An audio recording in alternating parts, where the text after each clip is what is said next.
Is it on? Are we ready? Yeah. You're slipping.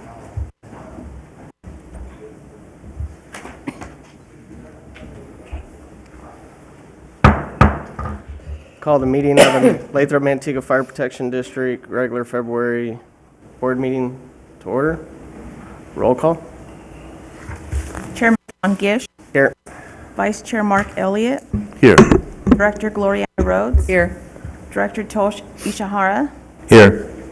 Director Jeremy Coe. Present. Thank you. Everyone stand, join me in the Pledge of Allegiance. I pledge Allegiance to the flag of the United States of America and to the republic for which it stands, one nation, under God, indivisible, with liberty and justice for all. Yeah.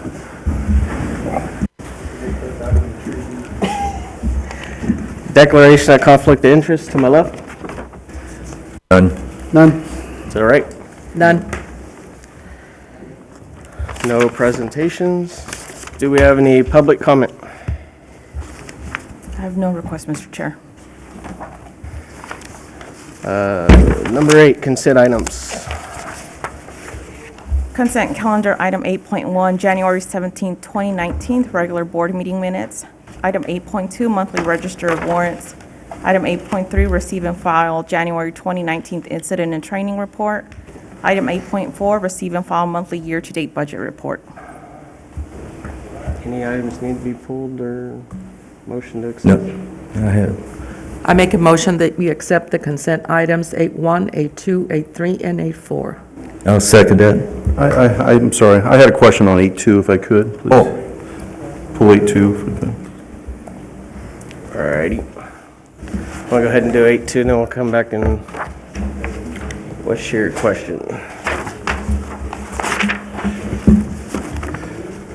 Yeah, I appreciate the detail on that, so bear with me, but one part of it, it talked about the PG&E bills, and so I just wanted to ask about our solar plan. I think we have plans for solar, or if we can help me a little bit on where do we have solar? Yeah, so we have solar at station 31 and 32. Let me pull to that. We actually have had a lengthy discussion recently about the solar because of the timing on station 30. So station 31 solar is, their true-up is done annually. So we pay, it's a purchase pay agreement. So we buy electricity from the solar place, and that's supposed to offset our bill. And then there's a true-up annually at the end of the year. It's really the same as a residential system. The problem we have is with Station 34, it's not done that way. Station 34 is trued up monthly. Exactly. And so we didn't get it turned on until sometime in the winter. I think it was December, November when it actually got switched over. So we're not going to see any benefit until we get to the summer months.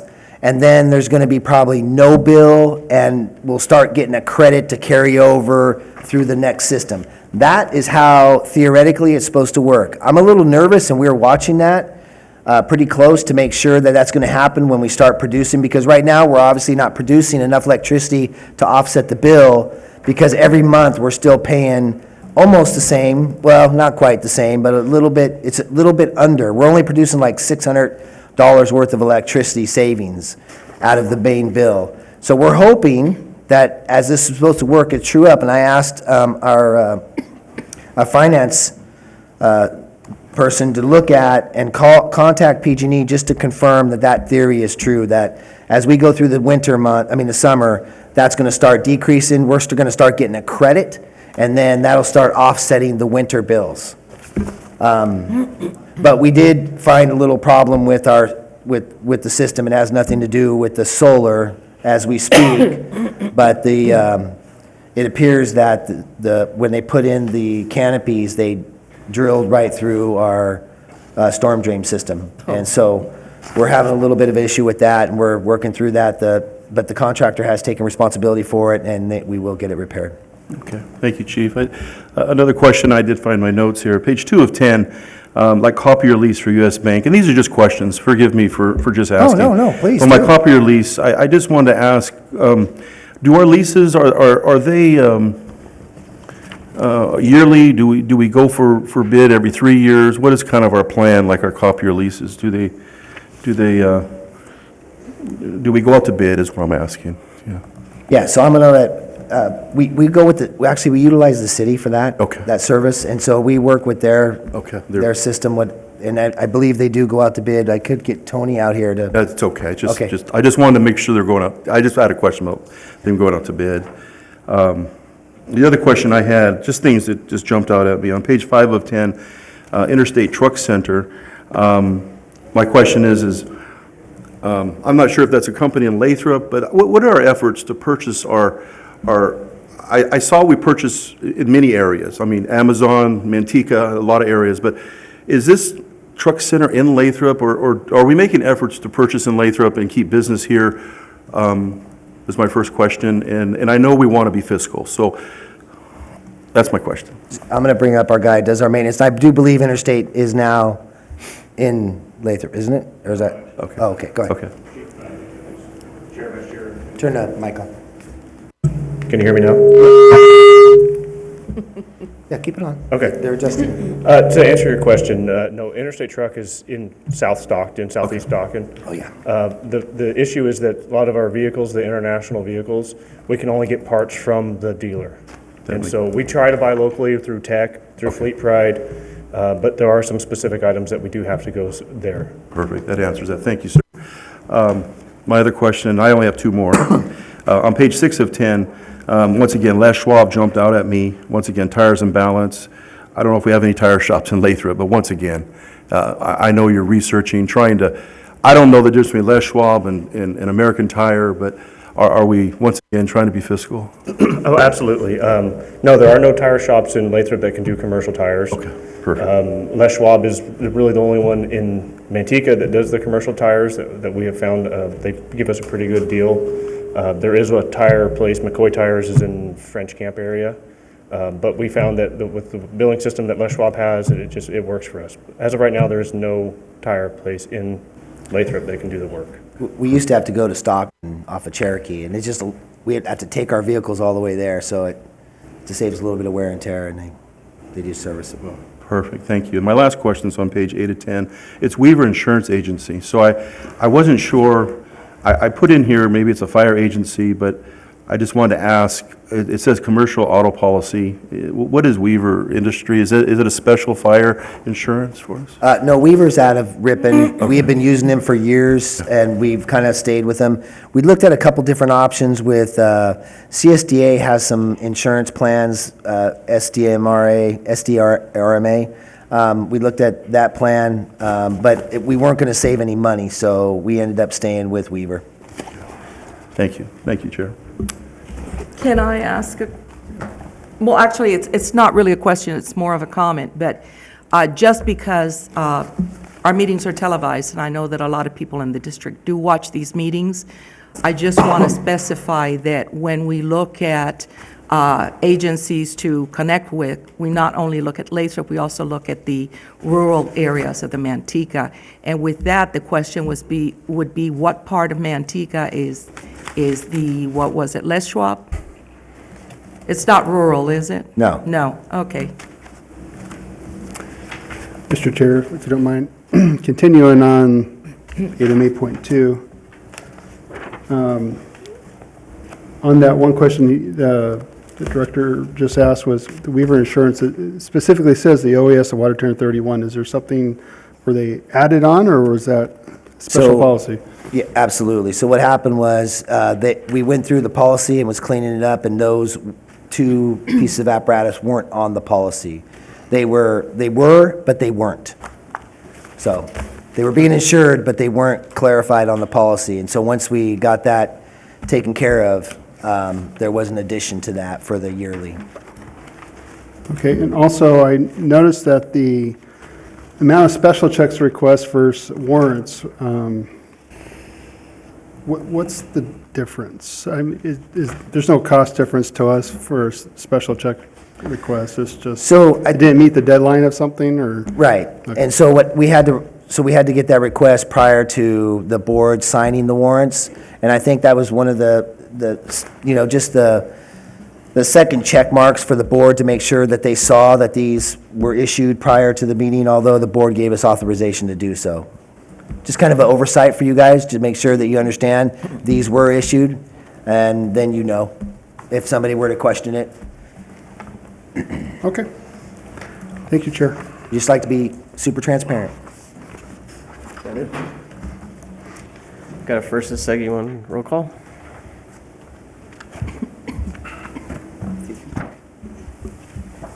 Director Coe? Yes.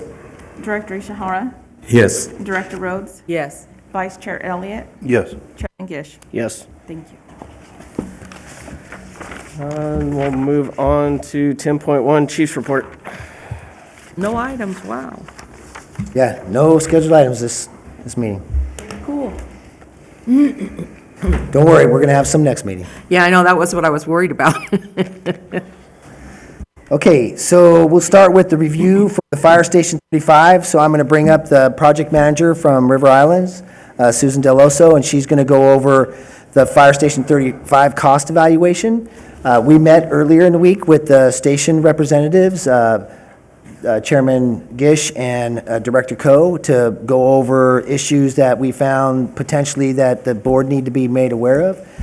And so we're going to go over the evaluation. As we all know, that we agreed that the developer would build the station. They did all the work on it, and then they're going to sign it over to us once we get occupancy of the building, which is coming up soon. So I hope everybody's excited about it, and then we will get Susan with the... Oh, there you go. Can you hear me? Great, and I apologize for missing that meeting. Unfortunately, I just got the notice a couple of days ahead of time, and I just couldn't make it, so sorry about that. As Jean said, I am the project director of River Islands, and I'm almost embarrassed to admit this is the first time I've been at a fire district meeting. So I know, I have been working in this town for over 30 years, living in this town for 25, and for some reason, I've never made it to the fire board. I think it's just that your staff does such a great job that I've never had to talk to any of you directors. So with that, first thing I wanted to start with was a picture that was taken yesterday. So this is literally the station as of yesterday morning. We are very close to being complete. It's scheduled for the end of the month. Then there'll be some cleanup items. We need to scrape some of the outside areas, do a little bit of landscaping. But I believe, mid-March, property should be parcelized. The building should be accepted by you all at the next meeting. The city should accept the parcelization, and you should be moving in very soon here. So we're really excited. If you haven't been there, it's an exciting place to be. But what we did want to do is go over the costs of the station. And I'll just go through this and explain a couple of the line items. So the original budget that you had was $6 million, and we did an appraisal that came up with $325,000 for the land. So we took 4 bids, and I'll go over those in just a minute, but the winning bid was from Hale Construction. It was about $500,000. Unfortunately, there was a delay in the start of construction because this area was in liquefiable soils and we had to do some ground remediation. So we didn't have solid holds on our material prices, so we did have material increases of about $675,000. And then we have 2 other categories. There was some architectural inconsistencies between the trades, so making up for corrections in the architectural drawings was effectively $250,000. And then there was some additional building scope changes that were just beyond the scope of what was planned. Those include things like we have some additional drywall, we raised the conference room ceiling, we did a portion of the foundation for the new solar system coming in. So there were certain things that added up to another $517 to bring the total cost to about $6,440,000. So if you look at the original projected building cost, it is $765,000 over budget. That's the bad news. The good news is, as seen in this page right here, the overrun is only 13.5%. over the last several years in our development, we've always had a 20% contingency, and we have blown through that. So we have seen costs increase at 30% over what our original engineer's estimate has been. And I know this isn't something that you're accustomed to, but holding the cost overrun to only 13.5%, we feel actually pretty proud of, especially since a large majority of that, almost over 500,000 of that, was due to the building scope changes. I just also wanted to point out the original contractor bids. The winning bid was $1.5 million lower than the next bid up. And you can see that between the low bid and the high bid, it was $3.7 million. So it went from $5 million to $8.7 million on the bids. If you add those additional costs, we could have been, if we would have taken the high bid, over $10.14 million. So, and that would have been, pretty darn close to an 80% cost increase. So, unfortunately, the costs have gone up. We are, however, producing and completing the building in the next couple of months or next couple of weeks. So we feel that that's, solid. 13.5 is a pretty solid number. And I'd be happy to answer any questions that you have. Any questions? And I don't know if the chief would like to add anything to this? So some of the changes were obviously stuff that the building didn't scope out that we initially had talked about, and that was the solar. The solar is it's close to $400,000. It may be $350,000, but we're estimating at not to exceed $400,000. That was an additional added to the project, and part of that River Islands has added in there for that over the scope. Overrun would be based on some of the concrete that they put in. So there is still going to be an added cost to that station of somewhere around $350,000 for the canopies and the actual panels that are still going to go in there. But that was the direction of the board. They wanted to go green and move that in. That wasn't the original concept when we started. And second, some of that stuff was changes with the city, with the architect. The firewalls inside the room had to be added up, and that was an additional scope for the project because they had to come in and sheetrock the whole wall instead of just coming up to a different level.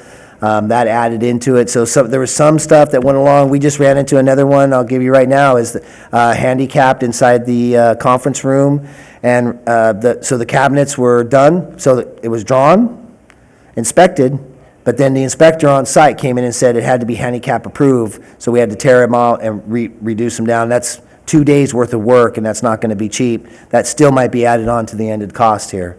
And then just convenient stuff that we wanted to add, and it wasn't that much, but we added some stuff in there too. So there's been some different, when we talk about change of scope, it's not just because we went in there and said we want, gold-plated, faucets. It's because sometimes from construction background, sometimes buildings get drawn, not necessarily does it get that way. And so we ran into some problems with that, with, architect drawings not being true site conditions. And so there had to been changes in framing and different things that added to change of scope.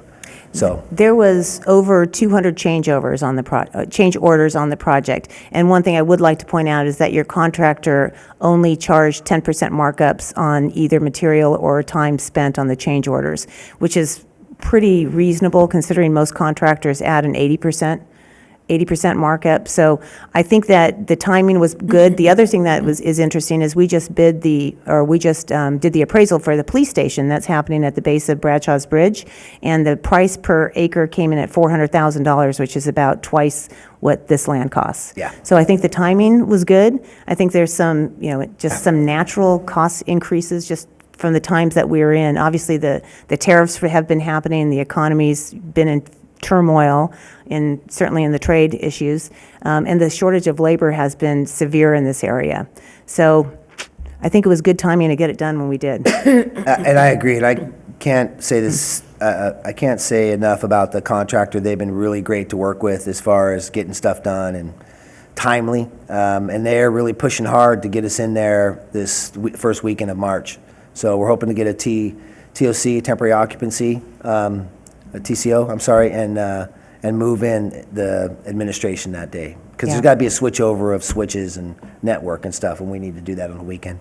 And the pride of craftsmanship. Oh. I mean, the team has been just phenomenal in trying to make sure that everything is pristine. So I think you're going to be very pleased when it gets turned over in the manner that it does. Yeah, they've gone above and beyond. They're doing a little bit something special in the apparatus bay, and I'm not going to say too much about it, but I want you guys to see it. So it's going to be impressive. And we don't have signage on the building yet. The signage is coming. That's going to be impressive as well. Yeah, absolutely. Yeah. But I'd be happy to answer any questions, tell you what's going on with other aspects of River Islands or anything to do with the costs. Any questions to the left? No, I'm fine.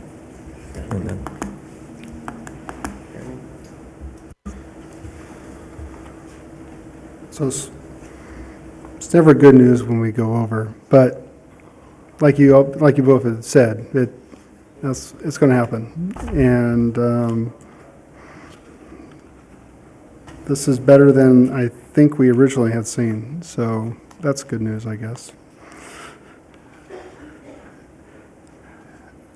Just a question.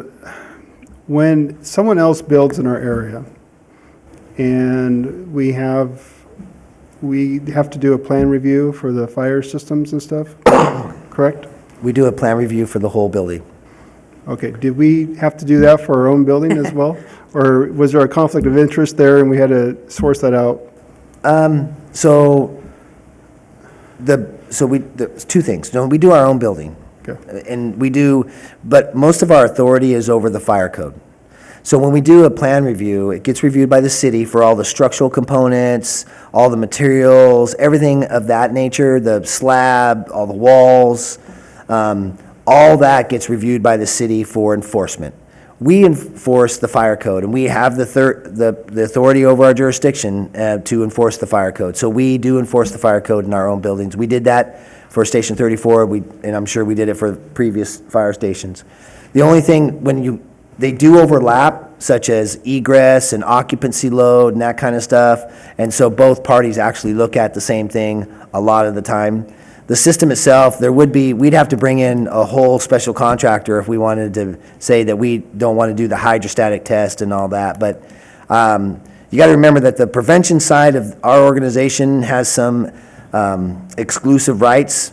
For instance, the fire chief cannot tell, prevention side, there's no ordering of that. That can't happen. And the board has no authority over that code except for to look at the potential of if somebody were to come back and ask for a waiver of some sort that you would oversee if something was too strictly enforced. And then we could ask outside help to evaluate that as a professional expertise. But other than that, we've never had any issues with that. Well, you made the comment about the firewalls had to be all the way up for the dorm area, and it's just a little embarrassing that that wasn't caught earlier. Who would have caught that? Or would that have been the city should have caught that during the plan review, or? Absolutely. So something should have been caught in the city. So so a lot of times when you go in there, and even we do the same thing, when we do reviews of other buildings, we'll go in there and we'll have to enforce something stricter because like I said, a lot of times when you draw something and then the actual site, it changes the way you look at it, and then that shows stuff. So that was the city that wanted that 2-hour fire rating to separate all of the rooms. Above, typically you have a fire rating in livable space for the most part. A lot of times you don't, for instance, you don't sheetrock your in between your rooms of your house. No. Right? But you do sheetrock the wall from the garage when you have an open truss that goes, so anything open that flame could penetrate through ceiling-wise, but they wanted it above. And so we're not going to argue with them, right? I mean, they get to sign that off and we don't. So if they ask for it, then they can be stricter than what the code requires. Does that make sense? Mm-hmm. Without going too far? Yeah. Okay. That's all I have. Thank you. Do you have anything? Yeah, my question, beautiful building, and I appreciate the hours of work that you and your staff have put into that, and it's definitely state-of-the-art if you look at any recent construction of firehouses, and so thank you for that. If you could, and I'm not sure who can answer this question, but can you explain again, how does the city of Lathrop, or how does the citizens of Lathrop How does the $6.4 million gets paid back? How does that work again, please? I'll take a stab at it, and then the chief will answer it also. You know, we pay a fee per home that gets built, or a fee on the business that gets built. So if we are responsible for putting in the fire stations, and as you collect fees, you reimburse us. So if the fees are not adequate, at the end of the day, we won't get a full reimbursement. So we would like to see fees that would compensate us, and that's something that I think the chief will speak to. Which you just teed up for the next drive off of the tee. So what's happening now is, now that we've reviewed the cost of materials that have gone up recently over the last 6 months, they're continuing to go up. The cost of labor is going up now because of the shortage of labor now that, it's, right? Yep, Supply and absolutely. demand. And so what's happening is we're seeing this not just here, this is going to happen at other fire stations. So once we've reviewed it with the station committee, my staff and myself have looked at, we're going to be bringing back next month, we're raising the fire facility fees. So I have a fire a station or mitigation analysis that I have with River Islands that shows all of the stations and the truck company and the personnel, and because we have a couple different agreements with staffing and the station. But when I start plugging numbers in and seeing where we're at with that, and we're right where we actually thought we would be collecting them in accordance with my fiscal, we looked at that the other day. The problem is the cost of the station has gone up. So when I redo those numbers, then we don't, at the end of the 22 year, because the build out is the build out. So as we build this station, of course, we have to fund this. It's going to take a few years to fund this back to the developer because that was the agreement. But then we're supposed to be in the black for a little while. Well, if we don't raise the fire facility fee, we never get out of the red. We're continuous in there. So we need to raise our fire facility fees with the cost of doing business, so to speak, and that will be coming to you next month for this board to approve those numbers. I do need to do a technical report on it. I do need to have either a consultant or an attorney look at everything we're putting together, because when you cost and you want to justify those fees, this board needs to feel comfortable that it was done appropriately. Thank you, Chief. My last question, and I think you kind of answered it, and so the projected time with the original contract is 22 years, but I know there's a lot that can happen in 20 Lot years. that can happen. So is that honestly where we would be to hopefully get to the black in this? Would be 22 years if everything went well? It could, not to get, you'll stay in, you just won't reimburse me. So it's not like you're coming out of pocket to reimburse us. So as you collect the fees, I'll be in the black after 22 years is probably the best way of looking at it. And you'll just have a deficit that keeps shrinking. We've built about 1,000 homes so far, and we have 11,000 homes total. So 10,000 homes, we anticipate about 500 homes a year, so that is about 20 years. But what the wild card is all the employment center and all the retail to be developed. And I would say that that's going to take a little bit longer. We're looking at 5 million square feet of of commercial between businesses and retail. And, it could all happen very quickly once the boom comes over here, or it could take a lot longer than 20 years. Yeah. And I will say at 31 cents a foot, which is what your fees are right now, are incredibly reasonable. So those are pretty low fees for any fire district. And typically, fees increase at an escalator, some kind of ENR, engineered news report, CPI increase. So I know my builders feel like the fire fees are incredibly reasonable, and I don't think they're going to have a problem with them going up. It's $600, $700 per house. So it's not a staggering amount for them to pay. And we never had an escalator, and I Yeah. believe that's one of the things that once I spoke with Susan on how some of the other stuff is done, I think that we're going to bring that back with that. So. Yeah, and with that, you can vote it in, and it just happens automatically. So you don't have to have a new vote of the board every time that the fee goes up, as long as it stays within the CPI. Absolutely. Thank you both. You bet. Thank you. Thank you very much. Thank you. Okay. And yes, Thank it's you very so much. beautiful. It is, it's awesome. It is going to be state-of-the-art. The learning system alone, that was another ad, but we're paying that outside of the builder it's going to be state-of-the-art. You guys are going to be quite impressed with, I think everybody in the county is. We're leading the way with the G2 system. We're going to be one of the first ones. Stockton's moving to it.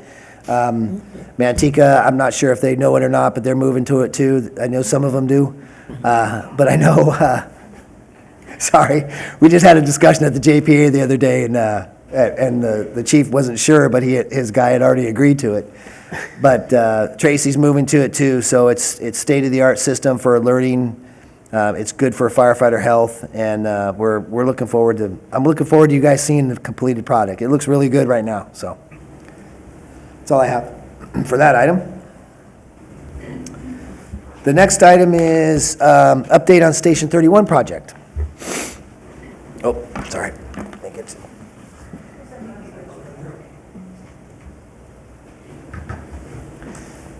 So update on Station 31 project. As you know, part of that was when we move over to Station 31, Station 35, excuse me, we'll vacate the administrative building, and that will become the quarters for the personnel at Station 31 so that we can redo that project.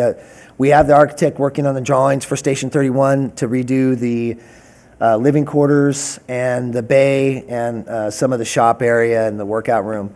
So that's still in the works. It's just been a time delay. We were hoping initially December, but with all the rain and different things and the shortage of personnel to work in construction, it's pushed us back to March. And then we were looking at potentially moving the personnel over there. Once we get the administration cleaned out, the offices would turn into dorms, and then they would be there, but they would have to share a shower with either another station or something of that nature. So, and I'm not sure if I spoke to the committee the other day, but we were talking about potentially, because of putting the battalion at the administration, that we would remodel the administration office and get that ready for the crews to go over to. And then that way they would have a shower, they would have somewhat of a kitchen, so they'd have some sort of living quarters, and then we'd tear it up and get it redone, and we could put all the beds in there to give them and the captains an office. Move the battalion over to Station 34 temporary, because we'll have space there now, just temporary until we can get Station 31 completed. The crews would then move in to their new Station 31 and the expansion, and then the battalion would just move into his quarters, and they'd already be done because the remodel of that would already been done. So I think we're going to move forward with that. We're going to put together a memorialized plan and bring it for you guys to start working on. And then we'll go out for bid for the remodel of the administration, clean it up, make sure that the outside needs a little bit of TLC, and make sure it's ready to go and move forward with that. That's the plan for the update on Station 31 project. Does the committee have anything they'd like to add to that? And I should have asked you on 35. I'm sorry. I think he hit everything that we talked about. Yeah, the only concern that I brought up was the life expectancy of the admin modular, and how much money do we want to invest in that to have it become a living quarters? If it was just a training room versus what it's now it's going to become a living quarters and training room, I just didn't know if it was worth the best bang for a buck. I don't know what the life expectancy of a modular is versus a structural building, which you would expect at a public building, a fire station. So that was my only concern. But I don't think we've got to a point to really know that yet. So I think you're still working that up. Yeah, and if that's something I can definitely make sure that we put into the bid process of the life expectancy of the building, of what we do to it and how long that will last, and then we can make a decision based on that information. Can I ask a question? When we looked at because we had, 4 or 5 different projects that had been identified in terms of Station 31, did we at any point, I think we had one with more rooms, didn't we?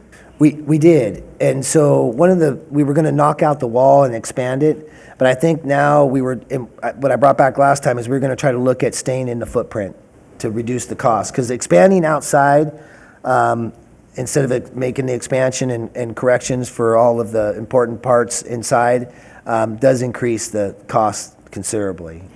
When we get back, then, your proposals on the portable, that's what I call them, Can you then kind of do a comparison with what we had originally? What was in that? Forgive me, I can't remember exactly how many more rooms. Did we have them?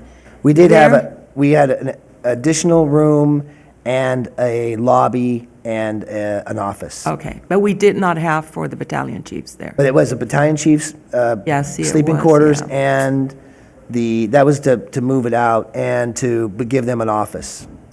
And what, I guess what I'm saying at this point is that while I love the idea of what you're talking about, especially with the bathroom, I can't see them having to go somewhere else, take a Right. shower, and then come back. That makes no sense. But at the same time, as you look at that in terms of cost, if it is something where we can do it in a permanent building, it's worth looking at both. Okay.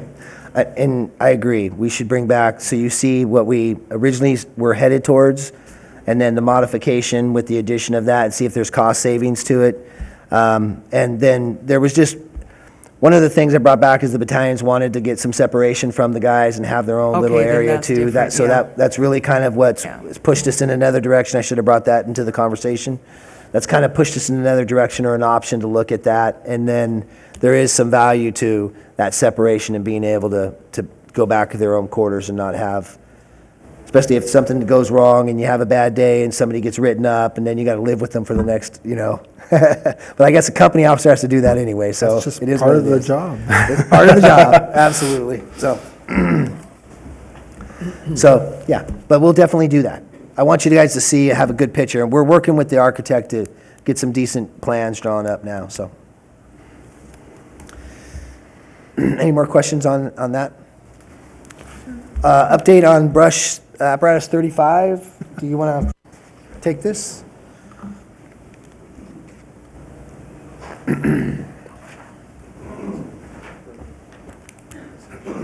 Thank you, Chief. Yeah, so Brush 35 is still currently in production. Everything's in line. They're still expecting it to be completed probably late March. But it's moving forward. There's no issues or complications as of yet, and we're in the process of getting equipment for it as well, rounded up here pretty quick as well. Okay, thank you.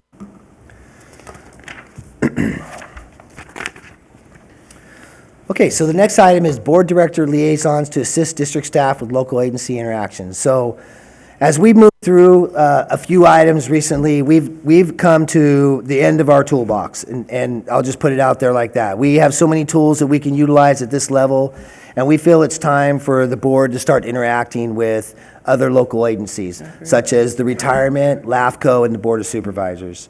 And so there's obviously some constraints to that. We'd like to see, such as we do with the 2x2 for the city and the station committee, we'd like to see some consistency with that, so that way we don't have to, if one goes 1 week and then we have to refresh everything that we've gone to, because sometimes, issues can go over a couple months, or they could go for a year. So we'd like to see this added into the annual portion that we elect liaisons to assist staff to go to meetings and to interact with other elected officials. And, we have limitations at what we can do and how much we can do, and we have a ton of stuff going on in our organization, and we just need assistance out there. So this is why I'm bringing this up, and I want to see what the board thinks and have them appoint individuals to start working on some of these problems. When we talk about the reimbursement potentially that's coming down from the retirement, how we interact with the increases of retirement and how that's going through. Sometimes it's better to have an elected official talk to another elected official to interact and speak up and meet. Because I'm sure a lot of times everybody's getting sick of seeing my face, and they probably think I'm out there rogue without board direction, because that's all they see is me. And so I need the board to participate and be there, and when there's board direction, they need to stand up and tell them it's not just Chief Neely trying to stir up trouble, it's the board of directors that want to see action. So with that said, it's time for us to start looking at people. So If there's a conflict, that you've had interaction with some agencies that you don't feel that you can step away from, then I would say not volunteer to be there. If you feel like I'm on the retirement system, I don't feel that way. I'm in the retirement system and I go to the retirement board, but if somebody feels, hey, I'm in the retirement system, I don't want to be interacting with the retirement, by all means, don't do it. But they do meet the second Friday, like, for instance, the San Joaquin County Retirement. I'd take them one by one, Chair, if you wouldn't mind. The San Joaquin County Office of Retirement meets the second Friday of each month at 09:30, and that's down there. We could all ride together. That's not a problem. I can get you guys down there. But I would need you to be available those days. We wouldn't go to every meeting, because we don't go to every meeting. We just go to the meetings when we have issues that we need to address. So you'd have to be available, but not necessarily go, if that makes sense. Start with the retirement board. Anyone interested in that one? No, I mean, because I'm available, free, only one is the retirement, because I'm on a, You're in there. Can I ask some questions? Go for it. Yeah. And actually, I shouldn't put it as a question because I may be leading something here. I really don't have any experience with a retirement, but I truly believe that when we select people here, it's not only the willingness to serve, but also the some sort of expertise behind it. So I don't know if any of the three individuals that sit on our board that are either firefighters or in the police services have that type of retirement, or you're better at understanding this. And I'll tell you why. I would like to do the LAFCO, and the reason I would like to do the LAFCO is because this is the situation we were in, a year ago or whatever, with Flying J, we should have never been in the situation we are today. And I think that somebody with the expertise of LAFCO should be assigned to that. So I would like to do the LAFCO. On the other hand, I know nothing, my retirement was completely different than anything here.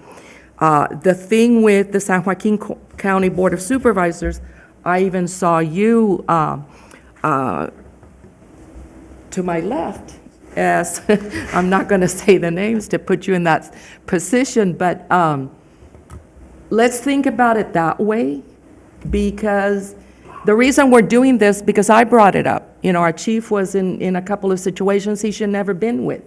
But elected officials don't look at staff. Even though you know more than we do, they don't look at staff as equals. So when we send our staff to fight a battle that they can actually do better because they have all of the parts to it, they're looked at in a different way. An elected official is not. And the best example of that is the One Voice trip.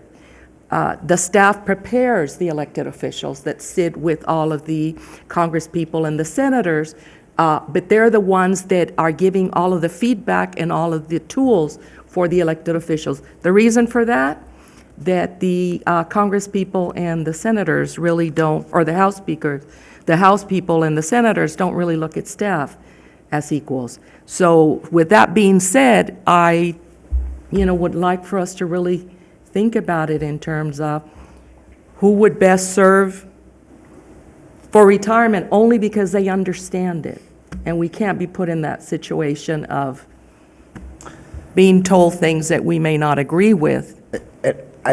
If I may, Chair? Go ahead. I think that's a great point, and I think, Goyani, you made a valid point, and I was just trying to be structured, but we can do it all at once, and I think that would be great to have you as LAFCO, and if Mark wanted to do the Board of Supervisors, if that's what you're referring to. Well, I'm not going to put him on the spot.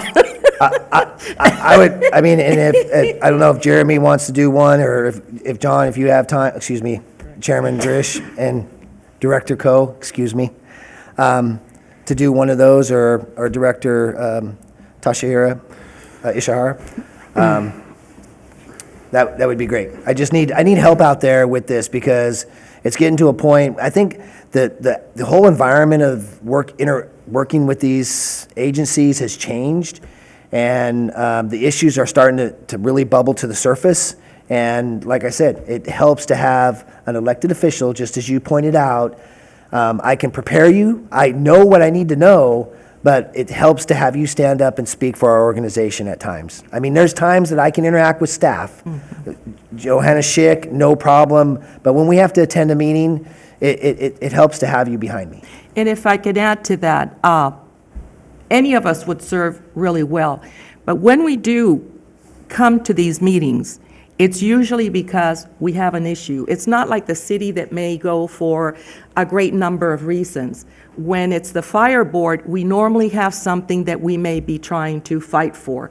And in those situations, having the expertise and the background, but also being the elected person, makes a big difference. It does. So I think, you want to look for volunteers, or? So, Mr. Chair and Chief, you may recall, back in the conference we went to in Monterey, ever since then, I've had a lot of questions about LAFCO, and I actually brought this up about being more involved. So if the board agrees, I'd like to sit with Director Rhodes on that 2x2 for LAFCO. And actually, it won't be a 2x2. It would be the elected that actually goes to the meetings, correct? You could do a one and an alternate, and then that way. That's perfect. And then that way, I could always meet with both of you, keep you both up to speed. good. And then, I mean, it wouldn't hurt if both of you showed up either. Oh, yeah, that's true. That's more, that's true. more power, I mean, so, I'll volunteer to be her alternate. That's true. perfect. What about the retirement or the San Joaquin Board of Supervisors? You can, you can go and then I'll be your alternate. Go with it. Yeah, no, I think it's, I know. I think it's a great idea. I just, I'm in the middle of the retirement board and the boards, supervisors. I mean, that's what we do, so. Yeah. But I'm willing to do wherever you guys need me, but I'm willing to volunteer for both, so let me know if you want to be the alternate or the first. What would you like to be? The first or the alternate for the board supervisor? We'll make it, if Mark's taking on both, you gonna do the retirement? I can do both with you. I can do both with whoever would like to do it with me. I can do the retirement with you. Yeah, And then. I'll be an alternate for the Board of supervisors, Supervisors. but Okay. I didn't want to go on to retirement because of the Okay. conflict. I could be a second alternate for any of them, I guess, if it comes to that. So you're going to say who they are now, yeah. I'm So we have- uncertain of one, Do you yeah. remember? Or I do, if you don't. Are you good? So I have Okay, for retirement, I have Chairman Elliott and, Vice Chair Elliott and Chairman Gish as the alternate.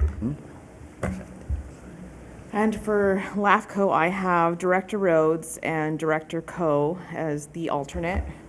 And then for Board of Supervisors, I have the Director Tosh as the first and Director Coe as the alternate.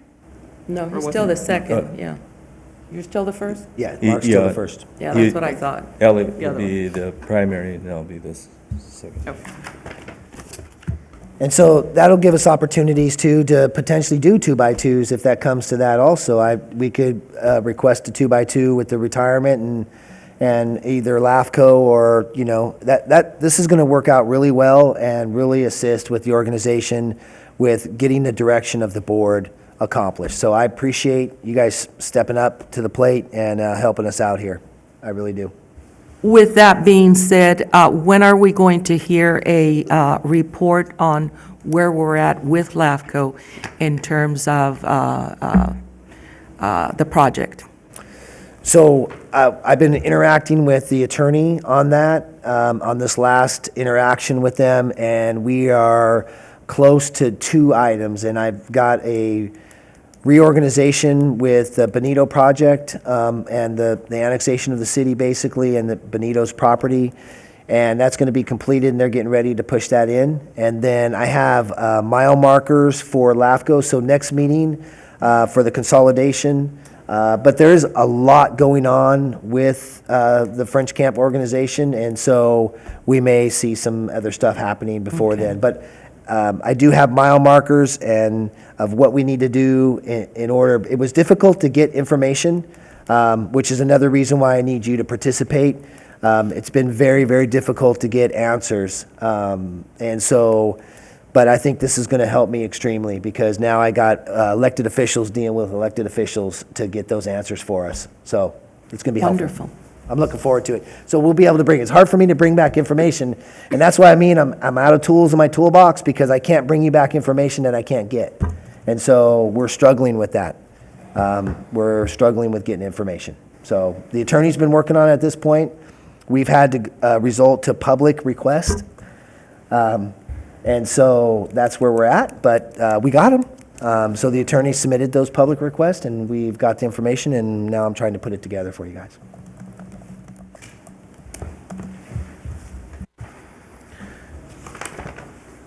Any more questions? Did we have any additions to the, I think we did, to the strategic plan. We gave you the draft government policies presented to the board. We're still working to get those completed for your approval. And we have, there was one more. Oh, the sidewalk CPR, that went really well. I think we talked about that. But we have, we have another one that's being brought. We're doing a parent workshop for infant and child CPR, and that's happening this next weekend. And our CPR program has been, we put it out there, and we had over how many? Over 170 individuals want to sign up for the class. So we've had to relook at what we're doing. We're hoping to get our community center or our community room up and running so we can have bigger classrooms. Excuse me, I'm dealing with the cold that I'm sure everybody's either had or is going through right now. But we are looking at expanding the class size. We did get the senior center over for the city to do some classes in, but we've had a great response on the parent CPR. So that's adding to our goals and objectives. And that's all I have. All righty, board comments, start to the right. No, just to give you an update, I gave it last night in Planning Commission because I told everybody at the last meeting that Ronnie was going in for surgery. His surgery went very well. Good. Thank you to everybody that called. It's a long process, 3 months of recovery. He's got 2 plates and 6 screws.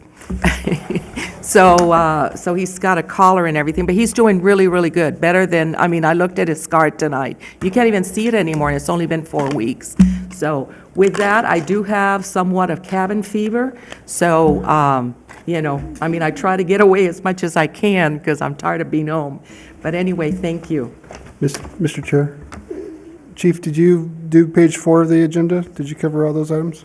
Yeah, he just said there was the only thing that was added were the, Yeah, I wish I would have highlighted it in different colors so you could see what was added to it. But we're just continuing to, is that what you guys want to see, it just continue to grow? I'm sorry. Oh, Let me no, look it's at the okay. agenda. I thought you had more to discuss, but never mind. no, I hit the ones that were added on. Gotcha. Okay. My apologies. Oh, no problem. That's it. Vice Chairman? Yes, thank you, Chair. Chief, very impressed with the CPR workshops. What's the difference between a workshop and actual CPR certification? The certification. So we're going to teach the hands-only skills, but we're not charging for the whole full-blown certification. And if they want to take that, then we're looking at doing classes for that, if they really want to be certified. But most parents just want to know how to save their children. If they do want to be certified, then we'll start. I mean, we get, now with this outcry for it, we may start doing regular classes of regular CPR and get that completed too. And the room that you'll see, the room that we have for the community room for instruction is just going to be a better place to really serve that. And so once that gets in, we'll probably start expanding on it. We have new individuals that are getting CPR certified instructors, and so we've constantly upgrading those individuals. So we should be looking pretty good here. Yeah, I just wanted to, I appreciate that comment, because I think that's a huge need for certification, especially in the city of Lathrop.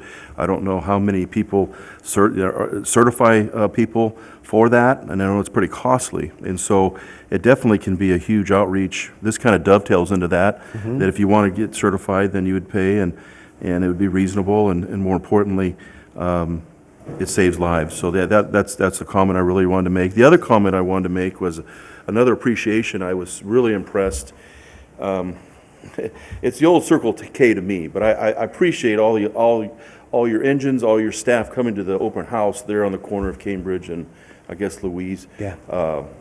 The new dinosaur place, I'm not Yeah, sure, yeah. but old Circle K. I came and saw a few of the directors, and we had a really good time meeting the new people, but also it's just always impressive to see your men and your women there, and especially your I'm a fire engine guy myself, so I love to see they came in shifts. They were very friendly, impressed me. So I just want to thank you and your staff, and more importantly, it's always, I read in the paper all the time, open houses in Manteca, and how their city people always make a big deal out of open houses. And I really appreciate you making a big effort to go to open houses and new businesses. Right. It was impressive. So thank your staff, please. But No, yeah, no. it was a good time there. And anytime you get gas for $2.32 or whatever it was, I had a wait line for that one. That was a good one. That is a good one. Thank you, Circle K or the dinosaur now. So Yeah, thank- I was, thank them. So that I was nice. out of town, or I'd have been there myself too. But That doesn't happen very often. I went a little bit later, and they were already got it back up. So. oh yeah, I bet. But thank you, Chief. You're welcome. To the left. To piggyback what Director Elliott was saying about the open houses or the public events and stuff, it'd be nice if the directors would have access to like that calendar, your public calendar of events going on. I'm asked, hey, why weren't you at something? Never knew anything about it. And I think I brought that up before about sending out those Outlook calendars to the board so that they're aware of public events like that. So if they are available, it's not a requirement to come, but if they're available, come by. Because there's many times not many times, there are times when I'm sitting at home with my kids doing nothing, and maybe we could go out and enjoy one of those events. And I'm sure my kids are tired of looking fire trucks for a while, but I never get tired. maybe of the new fire ones.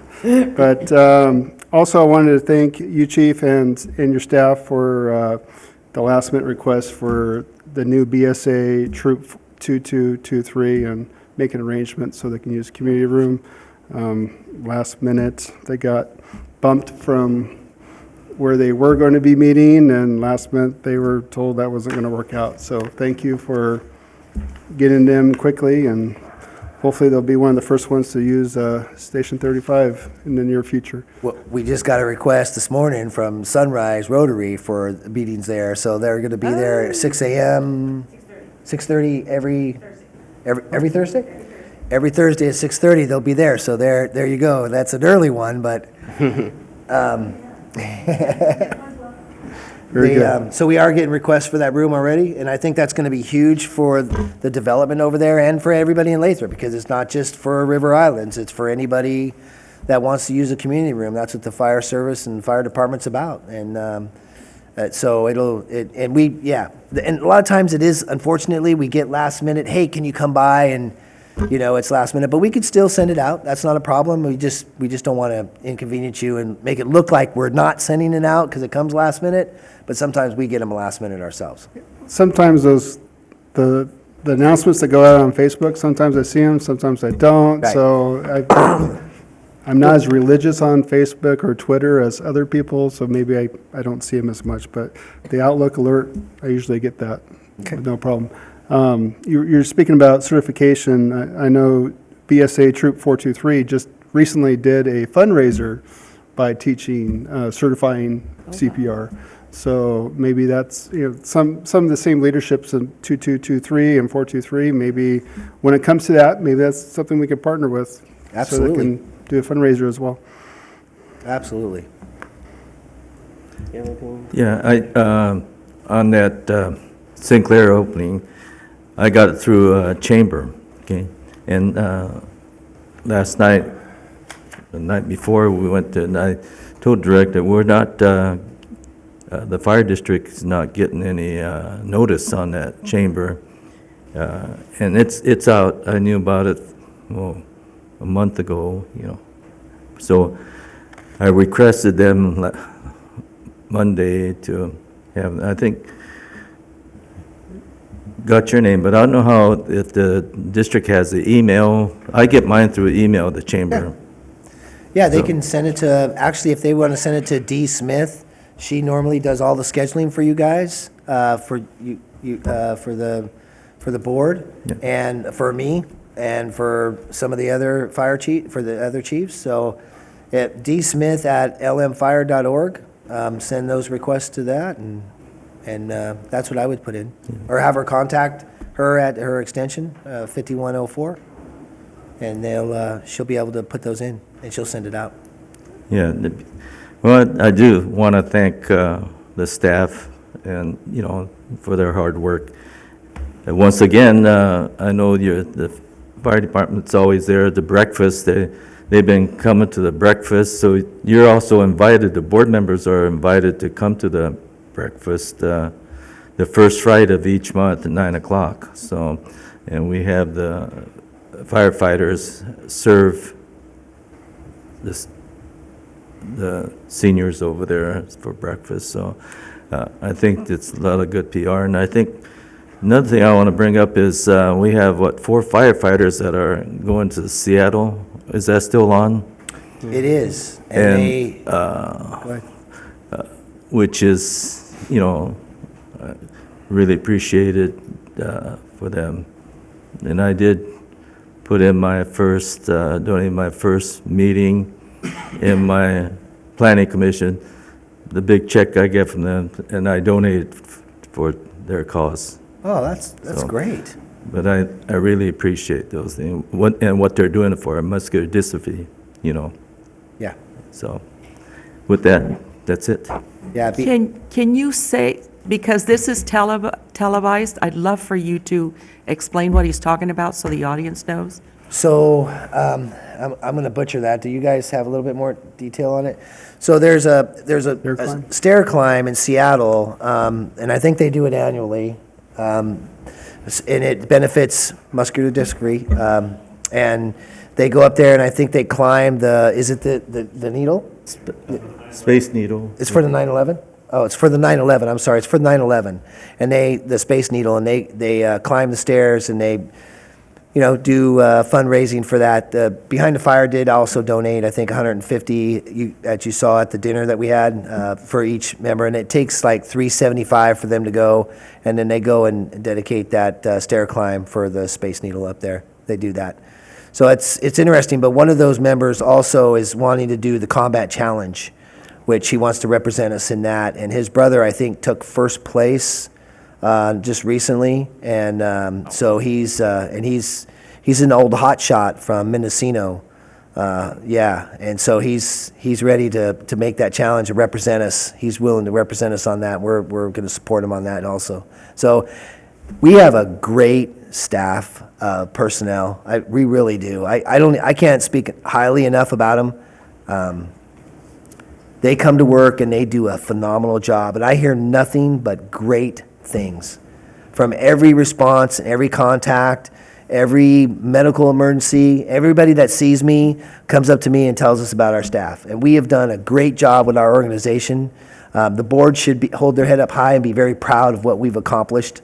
And so if you are not hearing it, I am, and I want to tell you that through our organization, the way we've organized it and what we've done over the years, and recently with the new addition, I have got nothing but compliments on how we are responding to the community's needs out there. And so it's been a long, hard fight for the individuals that have seen us from the very beginning of when we didn't have any money, And we had to really stand our ground, and everybody was trying to take our money, and we worked through those problems to where we are now, and I'm really happy to be where we're at. So thank you, and thank everybody and my personnel out there for doing such a great job. Yeah, please relay it to firefighters too, And I did hear Benny and I were at the basketball game on the girls playing, and one of the on the opponent team got knocked out, and our firefighters came and assisted the ambulance. So they were thankful. Of course, I told them that they were from our department, so. But relay the message. I wish all the firefighters. Okay. I will. Thank you. Alrighty, with no other business, the meeting will be adjourned till March 21st, 2019 at 7 PM here at City Hall. Thank you. Oh, sorry.